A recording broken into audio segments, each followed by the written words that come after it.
Balik po muli tayo dito sa Volleyball Central or ang Philoil Flying V Center para po sa ABS-CBN Sports' exclusive coverage of the Premier Volleyball League Open Conference. Kani-kanina lamang nanalo ang Bangko Perlas over Motolite Ateneo in straight sets, which leads us to the second game of our Sunday double dip. The Creamline Cool Smashers versus the Iriga-Navy Lady Oragons live on SNA, SNA HD, Liga and Liga HD, and of course on all our platforms on live stream. And we'll tell you more about that a little later on. Magandang hapon, Pilipinas. Boom Gonzalez with Doc AJ Pareja for ABS-CBN Sports, and it's good to see Denise Dinsay with us today. Apparently, it's your first time to not only work together, but to meet.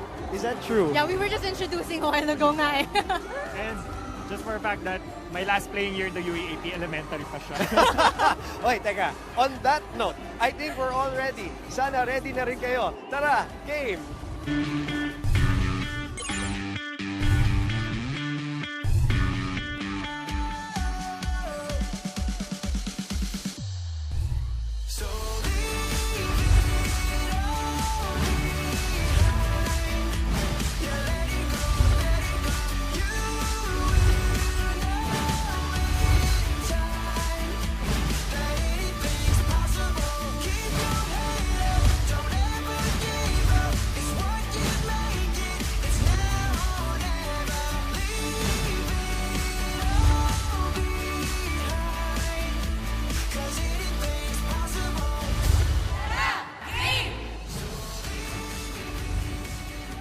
Day 8 na po ng ating PVL Open Conference, and ngayon, it's a game of between the underdogs, the Lady Oragons, versus the clear fan favorite, the Creamline Cool Smashers. And the Cool Smashers won against the Fighting Marais, which was a great win for the Team Moral dahil during their first game, their debut here sa conference, medyo natalo sila ng Petrogas Angels. On the other hand, it's a different story for the Lady Oragons. 4 games in, and still no sight of a win. Boom and Doc AJ. Sorry, hindi ako makaget over dun sa comment ni Doc AJ kanina. Babalikan at babalikan ko yan. But anyway, that is true, Denise. Ito, maganda yung sinabi mo, underdogs versus the fan favorites. Doc, what is the relevance pagdating sa ating team standings? Yeah, when it comes to the Creamline Cool Smashers, you know, they fell short in their opening game against the Petrogas Angels. But I wouldn't want to be the team right after that game kasi talagang babawi sila, and that's what exactly they did. Bunawe at the expense of the Tacloban Fighting Waray, so they're at 1-1 right now. On the other hand, the Lady Oragon still waiting or still looking for that win. Was almost close fight nung game with Petrogas Angels. If you remember, we covered it. Correct. And it was in a fourth set, 28-26. So kinulang lang sila nung kanilang end game. So they could have extended it to a fifth set match or eventually get a win. But right now, they're still looking for that win. That's right. And they're probably hoping also that kind of Eliza Valdez and company might take them a little for granted today. Minsan yan din ang kinakailangan ng mga underdogs para manalo. No? And as Doc said, they're looking for their very first win here in the Open Conference. Okay, Denise, they have no excuse para hindi tayo samahan today. That's true, and you know the drill. Just tweet us at ABS-CBN Sports with the hashtag PVL on ABS-CBN. And check out our Instagram for the latest exclusive photos during the games at ABS-CBN Sports. And huwag kalimutan to please like, share, and follow our Facebook page at Premier Volleyball League. And to keep up to date on all things Premier Volleyball League, just check out the Philippines' #1 sports website, sports.abs-cbn.com. And you can catch the games na rin aside from our live stream on our YouTube channel. That's youtube.com/ABS-CBN Sports. Thank you very much, Denise. Sasamahan niyo tayo mamaya. Marami pa siyang pasabog. Hopefully not including our ages. Pero marami pang pasabog si Denise Dinsay dito sa loob ng Philoil Flying V. Kami naman ni Doc AJ magbabalik para pag-usapan ang ating laro, kausapin ang inyong paboritong manlalaro. So, dyan lang kayo tumutok sa SNA. Ilang minuto na lang, magsisimula na ang labanan ng Creamline Cool Smashers versus the Iriga-Navy Lady Oragons. And you're watching us again live and available in high definition on SNA HD and Liga HD. All right, Boom Gonzalez, Doc AJ Pareja with you still. All right, let's talk about that last game that you mentioned, Doc AJ, about the bounce back game of the Cool Smashers. Yeah, as I mentioned, parang for the Tacloban Fighting Warais, you wouldn't want to be in a war path of the Creamline Cool Smashers and defending champions natin. After experiencing their first loss in their first game, of course, babawi at babawi yan. We know what the team is very much capable of. And totoo nga, true enough, Eliza Valdez led the way with 20 massive points and hindi na talaga nila pinaporma yung Tacloban Fighting Warais. In 25-15, 25-21, 25-15, it was clear-cut that they had the advantage throughout the game. Sometimes, as you know this, Doc, as a player and as an analyst, sometimes mabuti na nangyayari maaga pa lang sa tournament para magising going into the rest of the tournament here at the Open Conference. All right. With us today from the Creamline Cool Smashers, we have Gia Morado joining us. Hello, Gia. Hello. Good to see you again. So many people making a big deal, obviously, about that first loss. And rightfully so, because, again, you guys are champions, and then you are a loaded team, and, favorites against a lot of teams. Did you make a big deal out of it? Well, of course, we didn't really expect to lose on the first game, but at the same time, we know naman that all our opponents will be preparing well for us. Right. And that's only the first game. So, Coach Tai just made it a point that after the game, he reminded us that this is only the first game of the season. You don't win championships with just one game. You don't lose championships with just losing one game. So, we really made it a point to manage our expectations as well. Yes, Gia, as the defending champion, syempre meron kayong malaking target sa likod nyo. All the teams want to beat you for sure. And I think one of the critics lang ngayon with sa team ngayon is still reliant on Eliza Valdez. She's still doing a lot of massive numbers. But of course, as the tournament goes on, all the teams will look into that. So ano yung magiging adjustment nyo? Well, Coach Tai is making sure that it's not just Atelay who scores the points for us. We have to be a role-playing team. So, hindi magiging predictable yung offense namin. So, pagdating sa training, hindi lang si Atelay yung focus namin. We focus on all of our spikers, all of our weapons, and we do our best to maximize everyone. Okay, bago ka namin pakaulan, Gia, nabanggit ni Eliza nung first game, or actually the previous game na napanalunan nyo. There were still some chemistry issues now going into that first game. Where are you now going into the third game of the season?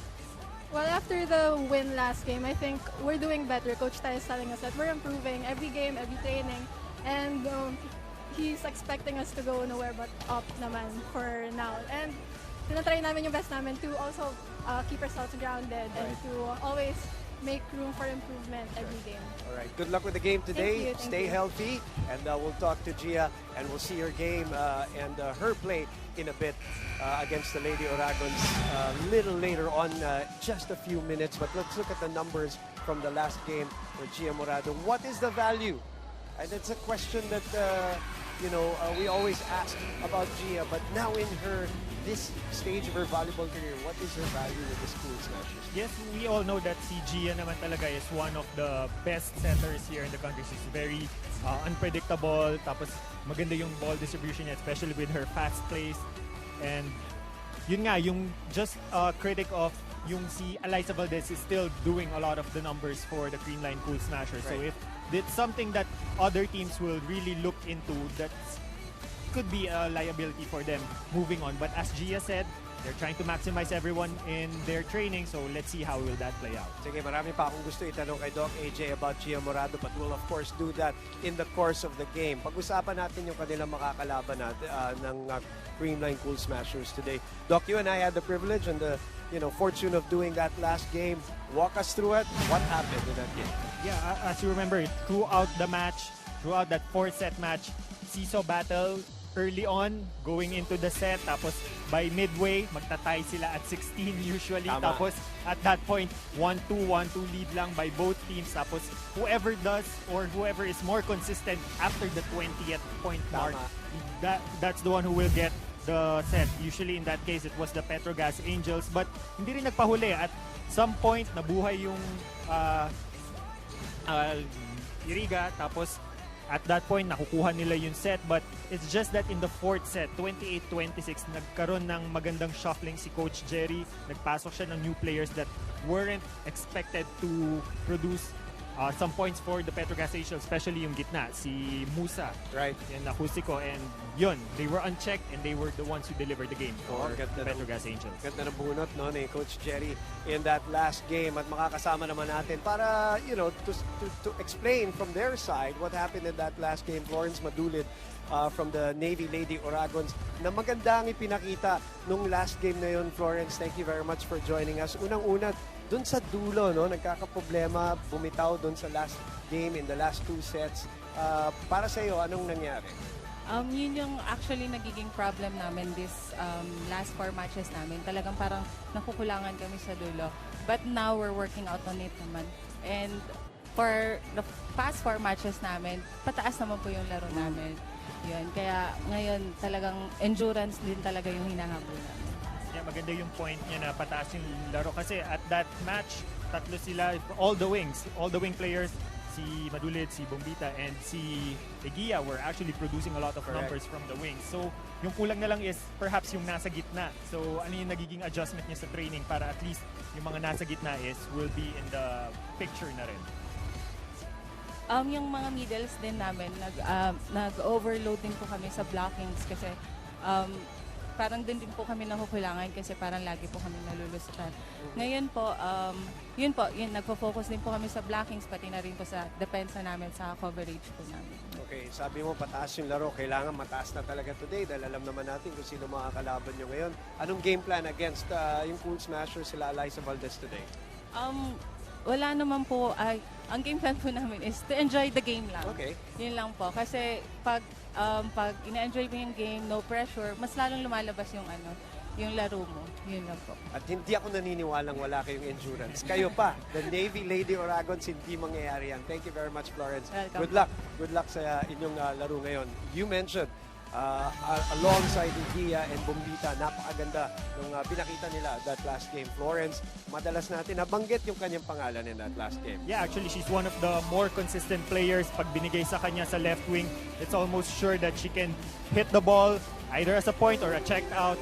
But yung thing is, yun nga, nagkukulang lang sila towards the end. So, a lot of pressure for the wing spikers right now, Bombita, Madulid, and Egia. But of course, yung missing link lang is output from the middle for them to secure that first win. At yan, babantayan natin yan. Maganda yan dahil especially kami ni Doc AJ, nabantayan namin yung last game. So titignan natin if they will activate the middle today against the Cool Smashers. Okay, DJ Jams is in the venue, so he will take care of business inside the PVL Flying V. Kami ni Doc AJ magbabalik after a short break para simulan ng laban ng Creamline Cool Smashers and the Navy Lady Oragons.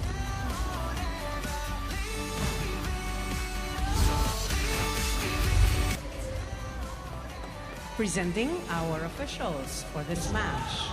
First referee, Mr. Jeff Lopez, international referee. Second referee, Miss Joy De Imus, national referee. Let's call on our starting lineup from our Creamline Cool Smashers. Let's begin with their team captain, number 2, Eliza Valdez.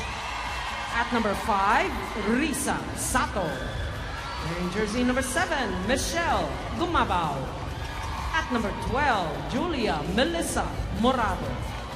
Number 14 is Riza Mandapa. And number 15, Jessica Margaret Galanza. Libero, number 22, Melissa Gohing. Head coach, Mr. Anusorn Tai Bundig.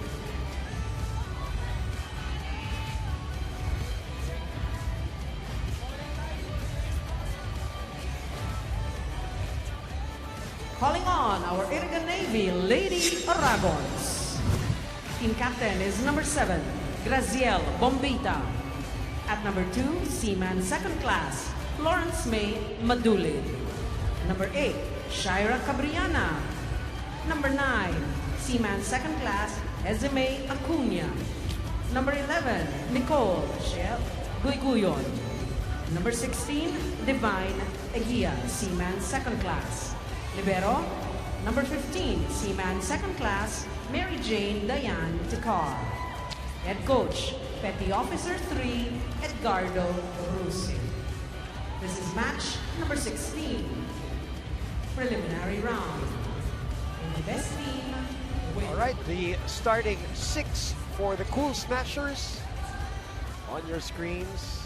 1-1 in the season. And of course, Coach Tai Bundit, the general for the Cool Smashers, going up against the starting 6 of the Iriga-Navy Lady Oragons. Cabriano will be the starting setter, who was the starting setter the last time out. Also, Coach Egay Rusi, of course, ang kanilang kapitan. Na naghahanap ng kanilang unang panalo dito sa ating Premier Volleyball League Open Conference. And speaking of open, binigay kaagad sa probably the most popular open spiker in the country. So Creamline Cool Smashers drawing first blood with that attack from Eliza Valdez. Too much to handle for our, as far as I know, still the best digger in the series right now, si Tikar. And very crucial ang kanyang role ngayon for this match. Oh, I love the way she plays though. Bita. Ganda naman ang hampas ni Bombita para dun sa kanilang unang point. The one thing that you'll say, if you're watching the Iriga-Navy Lady Oragons for the first time, and I've watched 3 games, including the one that I covered with you, Dom, is that they really just continue to fight. I know we say that a lot about teams, but in all honesty, some of them, nakikita mo, they give up at some point. These Navy women are just not known to be intimidated, be pressured. And it shows dun sa previous game with Petrogas Angels, knowing that the Angels beat Creamline Cool Smashers in their first outing. Pero that game, hindi sila nagpapalayo masyado sa lamang. At talagang humahabol at kumakapit sila. It's just that kinakapos lang ng konti sa dulo. Pag kinapos sila, you know, against other teams, alam natin, tapos ng talent, maybe skill, pyesa, materials, but the fighting skill of these Navy Oragons are just tremendous, and they're a joy to watch. I don't care what the team standing say. Our Banco save of the day. Yes, sorry. Right now, when they're on the driver's seat, actually, they have the service advantage right now. And so far, malalaking puntos kagad from Bombita and Egia. So yun lang, yung consistency. Yun din yung kulang nila as a team, is the consistency to really pull away pag sila na yung nasa advantage. Yung sinasabi ko lang naman yung sinasabi ko kanina dahil we covered so many games and you've played in so many games. Meron talaga mga eskwela o mga team na pagdating na ng mga 5th, 6th game na hindi pa nananalo. Iba na eh, pag pumasok sa court, alam mo na parang they're going through the motions of the game. It's not the case para dito sa Iriga-Navy Lady Oragons, who are down by 2 here.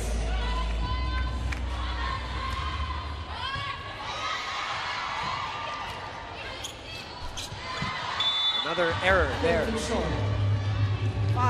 And right now, Eliza Valdez just really maximizing her output from the service line. And if you remember, ito yung sinasabi ko before na limitation dun sa rotation ng Iriga with yung setter, middle, and open na rotation nila. No? It's nalilimit yung passing ng dalawang open. And at this point, si Madulid nagtatago and naku-force mag-receive si Egia. I think it was Madulid also who saved that one. Ikaw umiwas. As Risa Mandapan fires and gives them a 4-point lead. Yung mga fans ng Ateneo kanina, maraming naiwan. Bakit? Dahil andyan pa si Eliza, andyan pa si Gia. So, dahil sinuportahan nila yung dati, nanonood pa rin sila. At ganyan naman tayo dito sa PVL. You can watch all the matches if you're here as Gemma Galanza puts it away. And come to think of it, actually, 3 of the 4 teams who played today have core Ateneo players. Banco, first Ateneo, and now Creamline. Kaya naman, nandito pa rin ang mga tao. And I'm sure that will also get the Lady Oragons a little, either maybe a little nervous, but it will, I'm sure, pump them up to do better. And they have to, dahil abante ang kanilang kalaban ng 6. We are back with you for more Premier Volleyball League action. Dito po sa PVL Flying V Center.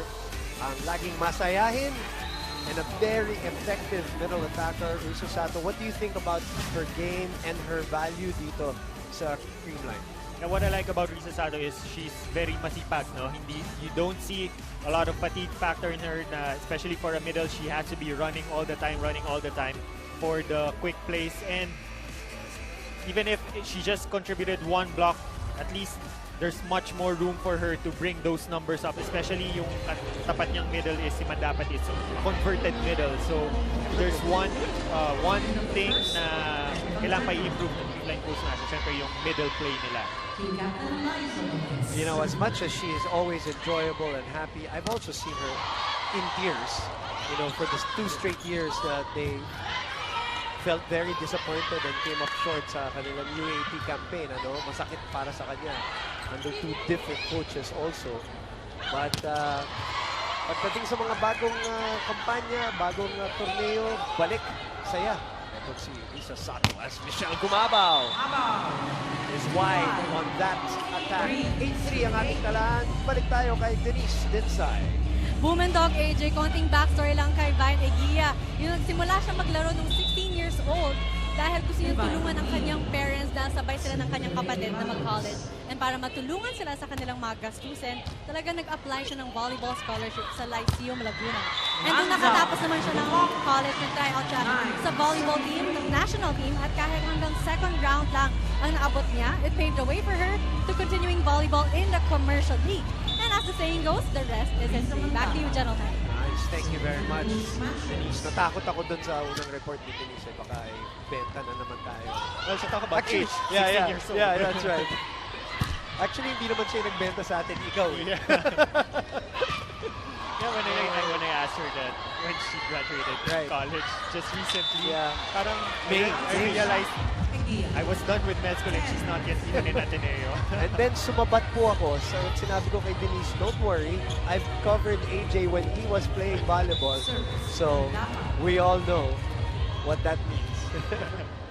10-3 ang ating talaan. Tamang pito. Itong Cool Smashers. Madulit cross-court. Michelle sent back. Oh, is that 4 touches? Oh, caught the tape of the net instead of the hands of the block. Okay. So, 2 straight points here. Para sa Lady Dragons. 4 will be serving 10. Acuña serve. What a long reverse set by Gia Morado. That looks easy on TV, but Doc, you know that's tough. Look at the bending. Yes. And to be able to deliver the ball to the right side of the court na nandun na siya sa left side. Ano yan na, Doc? Muscle repetition, lahat na yan, all the practices. A lot of core strength. A lot of core strength to be able to control the flight of the ball. Muscle memory, rather, is what I wanted to say also because of constantly doing the drills, ano? Chamba-chamba rin yun. 12-4.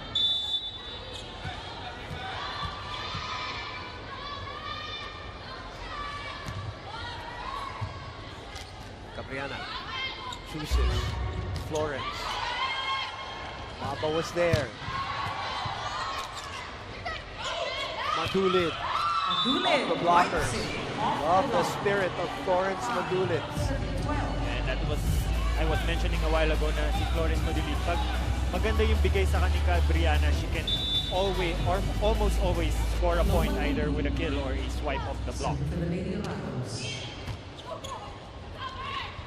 Combination play. Eguia was there. Very firm on the dig. Oy, pero no spin at all. Under the ball. Si Florence. There was a slight hesitation before she jumped before the attack line. She wasn't expecting a pipe attack kaya hindi na siya nag-follow through with her arms. Gemma Galanza.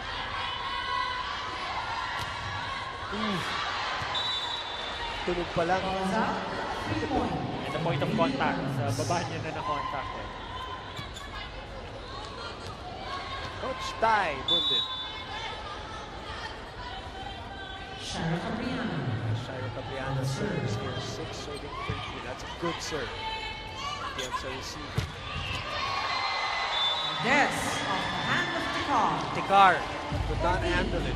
You know, part of being a great player and a great attacker, especially like the Eliza's of the world, is yung hindi pa umaatake, it's the anticipation of the attack. Diba? Parang And then may crowd factor pa na may hiyaw bago umatake. And actually, pagka-atake, pagkapalo pa lang yung Oo. bola, nagre-react na rin yung atake. And kasama yun eh, di ba? Ano from the defensive end.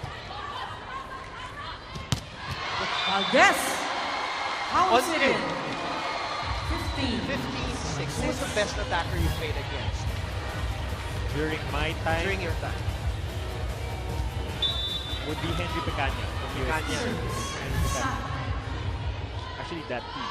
The whole team, medyo dominant. Yeah. Like 4 feet, if I remember correctly. Right after the Denied FU3 by team, Yes. correct? Pag-usapan natin yung mga 16-6. He's our score back in a moment. 6. Will she be unleashed today? She's very consistent for the Lady Oragons. They're going to need her and firepower from everybody today against the Cool Smashers, though. Yeah, when we saw her game against the Petrogas Angels, I think it's her career high, and na-notice natin with the mechanics of how she hits the ball right now, she's trying to go for a higher point of attack na hindi niya lang basta binabaon yung bola. She's targeting the end line, and kung merong bomb sa Creamline Smashers in Eliza Valdez, of course, the Iriga has Bombita, and she has to be really activated in this game right now, and first thing they should do is make sure that they get good passes from the services of the Creamline Cool Smashers. Cool Smasher fans are in attendance dito. Now Sunday at the Philoil Flying V Center. Egia with a great attack of that technical timeout. Divine Egia just showing how much power she has, not just from the right wing, but also from the middle.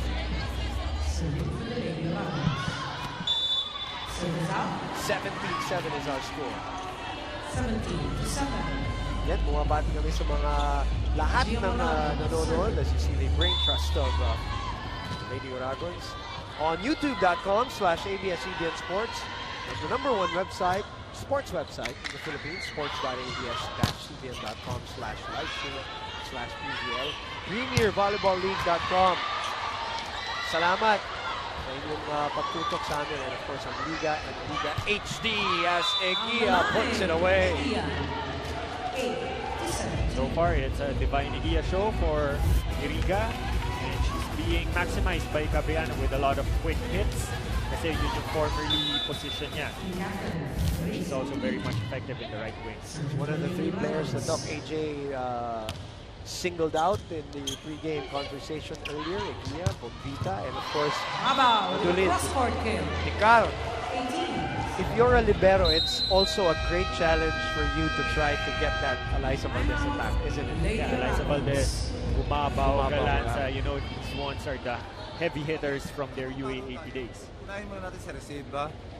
Kasi pagka may receive tayo, makakapalo tayo eh. Pero kung hindi natin gagawin yan, masyado tayong huling-huli na tayo. Tignan mo, score napakalayo na. Kailangan lahat, perfect na lahat ang gagawin natin. Ha? Mag-isip tayo. Baka natin mahahabol yan kung mapasa utak niya, puro error na agad. Baguhin natin. Malayo yan. Tulungan lang tayo.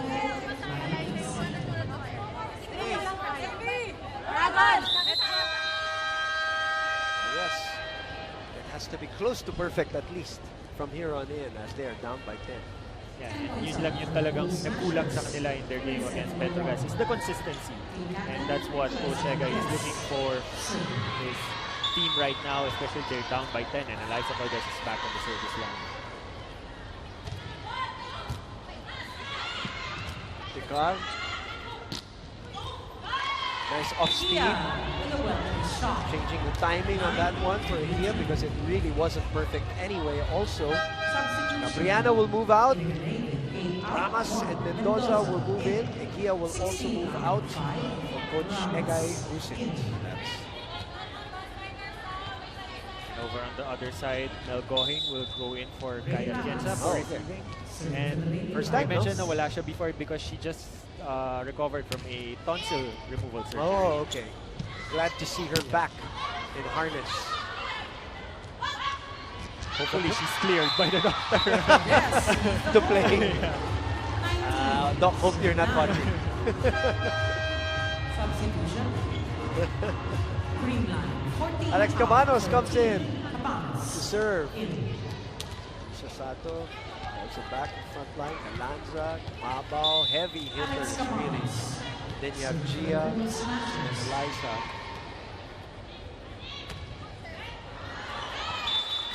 Alex sent it to serve. That moves out, or that move rolls out, and Gohing comes back in for her.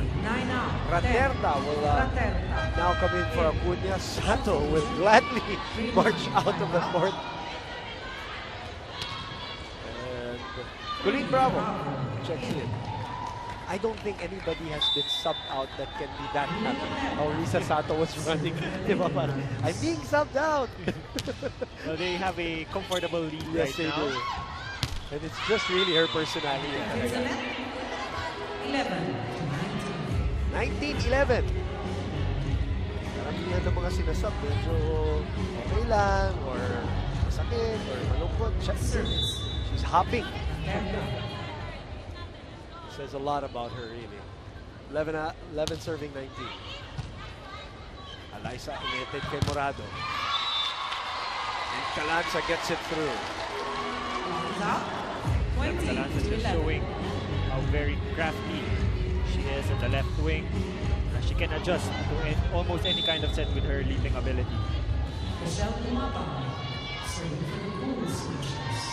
Gumabao back, way back for this one.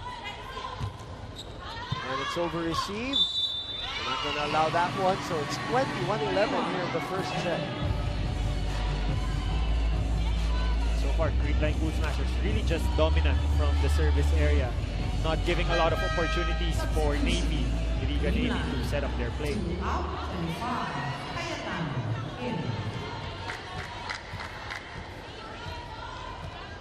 Service. 21-11. That is the biggest lead of the match. Matched a couple of times already at 10 points. Underhand.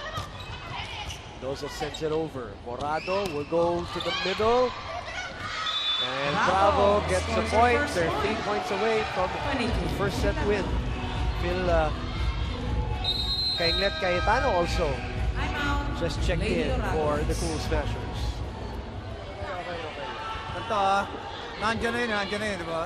Hindi pa tapos. Tuloy-tuloy nyo na. Sige, kung yung bibigay nyo, iangat nyo na lang. Basta hindi pa tapos, sa walang 24, huwag kayo susuko. 25 pa tapos nyo na, di ba? Tuloy-tuloy nyo. Laban nyo na yan, huwag sabihin na, ibibigay nyo na agad yan. Ang layo-layo pa niya, no? Dapat pa. Okay.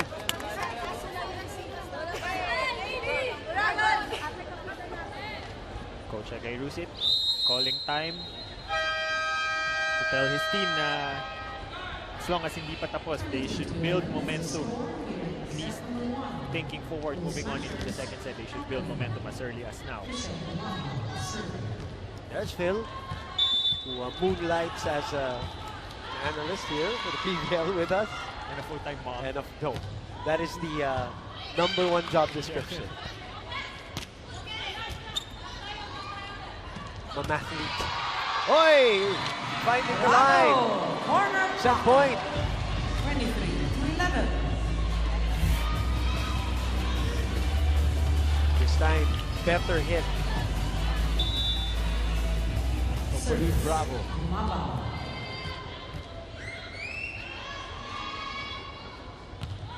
Shell, another good flat serve. Atienza saving that one. Calanza. Madulid goes for the back corner zone. Calanza quickly to her. Raterta keeps it up. Madulid muli. Doon na naman pumunta. Kitna. Bravo. Babalik sa kanya. And nanggigil. Gia ba or si Bravo ang tinawagan? I think the referee was signaling Gia. Then number 3 daw. Okay, so si Bravo. Super eager on the net defense.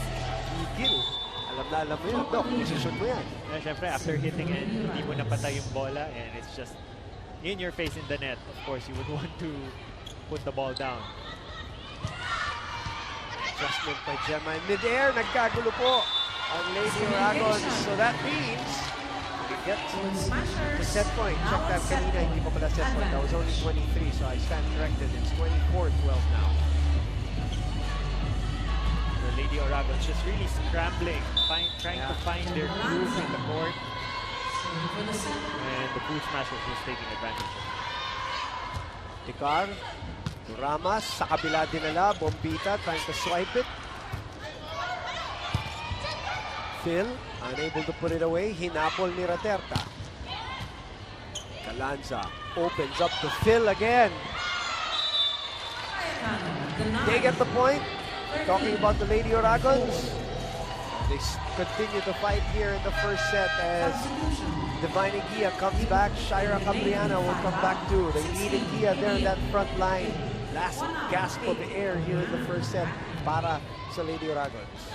So far, she's the only one really producing the numbers when she was in the front line. So, ito siguro yung kailangan nilang momentum moving on.